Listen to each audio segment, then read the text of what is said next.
Hello बच्चों, कैसे हो आप। आपको इस यूट्यूब चैनल पर बहुत बहुत आपका वेलकम। इस यूट्यूब चैनल के ऊपर आपको इंजीनियरिंग के जो भी सारे टॉपिक्स होंगे वो सारे टॉपिक्स कवर कराए जाएंगे। तो अपने एक टॉपिक से अब अपने एक टॉपिक से लेते हैं, वो लेते हैं इलेक्ट्रिकल मैकेनिक्स, जो BW का टॉपिक्स है, यूनिट 4। ठीक है। इसके अंदर क्या होता है कि जो मैकेनिकल एनर्जी होती है वो इलेक्ट्रिकल एनर्जी में इंटरचेंज होती रहती है। ठीक है। इसके बाद अपना एक नया टॉपिक से लेते हैं, पहला टॉपिक से लेते हैं इसके अंदर इलेक्ट्रिकल जनरेटर। ठीक है। Electrical generators. ठीक है। और एक अपना दूसरा टॉपिक लेते हैं, वो लेते हैं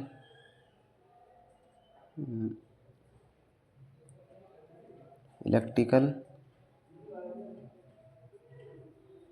मोटर्स। ठीक है। इसके अंदर क्या होता है कि एक नॉर्थ पोल होता है और एक अपना होता है साउथ पोल। ये दो पोल्स होते हैं और इसके अंदर जो इलेक्ट्रिकल फील्ड होगा वो नॉर्थ से साउथ की ओर जाएगा। ठीक है। और इसके अंदर एक क्या है, वो कॉपर वायर की कॉइल लगा देते हैं। ठीक है। तो वो एक रोटेट होगी। सबसे पहला क्वेश्चन आता है कि रोटेट क्यों होगी। वो रोटेट इसलिए होगी कि इसके अंदर जो करंट होगा वो ऊपर की ओर जाएगा, इसके अंदर करंट होगा वो नीचे की ओर जाएगा। ठीक है। तो अपन एक राइट एंड थंब रूल्स का उपयोग करते हैं। ठीक है।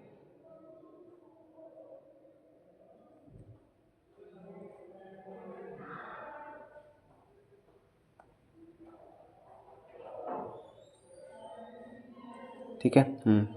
इसके अंदर जो अंगूठा होता है वो दिशा दर्शाता है अपने को करंट की धारा को, मतलब करंट होते है, धारा होती है, उसकी डायरेक्शन होती है, उसको बताता है। ठीक है। ये जो हथेली होती है ये बताती है मैग्नेटिक फील्ड।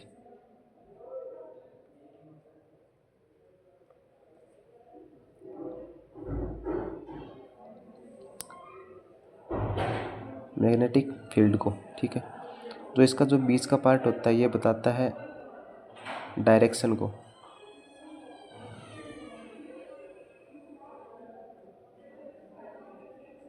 ठीक है। तो इसके अंदर क्या होता है कि सबसे पहले बात करते हैं अपने, इसके अंदर जो धारा होगी वो करंट होगी वो ऊपर की ओर जा रहा है। ठीक है। तो अपन क्या करते हैं कि राइट हैंड थंब रूल होता है, वो अंगूठा उसके ऊपर, जो मैग्नेटिक फील्ड होगा वो की ओर अंगुली। इसके अंदर ऐसे करते हैं तो वो ऊपर की ओर जा रहा है। जो हाथ की हथेली होती है वो बीच का पार्ट होता है वो अंदर की ओर जा रहा है। तो अंदर की ओर जा रहा है तो इसके अंदर अपन एक क्रॉस का साइन लगा देते हैं। ठीक है। और इसके अंदर क्या होगी फिर, जो करंट की धारा है वो इस प्रकार है। ठीक है। हाँ। और मैग्नेटिक फील्ड है वो इसकी ओर है, तो वैसे करेंगे तो वो बाहर की ओर आएगा। इसके अंदर जो पॉइंट्स हो जाएगा वो बाहर की ओर, मतलब एक तो अंदर की ओर जा रहा है, एक बाहर की ओर आ रहा है। तो क्या होगा, ये इस प्रकार से एक रोटेट करती रहेगी। ठीक है। मतलब एक अंदर की ओर जा रहा है, एक बाहर की ओर आ रहा है, इसलिए ये रोटेट करती जाएगी ये। ओके। ये इसके अंदर सबसे इम्पोर्टेंट है इलेक्ट्रिक जनरेटर के अंदर, डायरेक्शन निकालना। इसके अंदर जो करंट की डायरेक्शन वो किस प्रकार है, मैग्नेटिक फील्ड की डायरेक्शन होती है वो किस प्रकार है। ओके। अच्छा। और इसके बाद बारी आती है कि इस प्रकार ही अपने इलेक्ट्रिकल जो मोटर्स होती हैं ना, इसके अंदर भी यही होता है, नॉर्थ और साउथ पोल होते हैं। ठीक है। इस प्रकार से इसमें भी नॉर्थ पोल और साउथ पोल होते हैं। मैग्नेटिक फील्ड होगा वो नॉर्थ से साउथ की ओर जा रहा है। ठीक है। इसके अंदर एक कॉपर की कॉइल, कॉपर वायर की कॉइल लगा देते हैं। ठीक है। हाँ। और इसके अंदर जो है वो डायरेक्शन को इस प्रकार घुमा देते हैं, यहाँ पर प्लस है, यहाँ पर माइनस है। इसमें डायरेक्शन की धारा है, मतलब करंट की जो डायरेक्शन है ऊपर की ओर है, इसमें करंट की जो डायरेक्शन है वो नीचे की ओर है। यस। यस।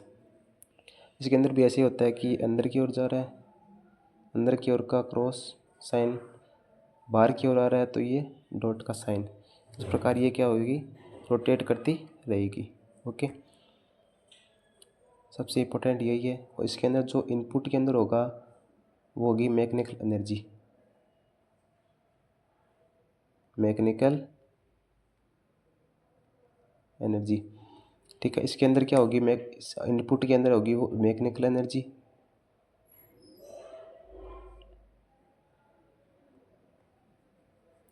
और जो आउटपुट के अंदर होगी वो होगी कौन सी होगी, इलेक्ट्रिकल एनर्जी, इलेक्ट्रिकल एनर्जी। जो इलेक्ट्रिकल मैकेनिक्स होता है इसके अंदर सबसे इम्पोर्टेंट जो टॉपिक होता है वो यही होता है, इलेक्ट्रिक जनरेटर और इलेक्ट्रिकल मोटर्स। ठीक है, डन। जो इंजीनियरिंग कर रहे हैं, बीटेक कर रहे हैं, वो सारे टॉपिक्स इस यूट्यूब चैनल पर आपको मिल जाएंगे। इसलिए इस यूट्यूब चैनल को आप ज़्यादा से ज़्यादा लाइक करो, सब्सक्राइब कर लो। ठीक है, ओके, थैंक यू।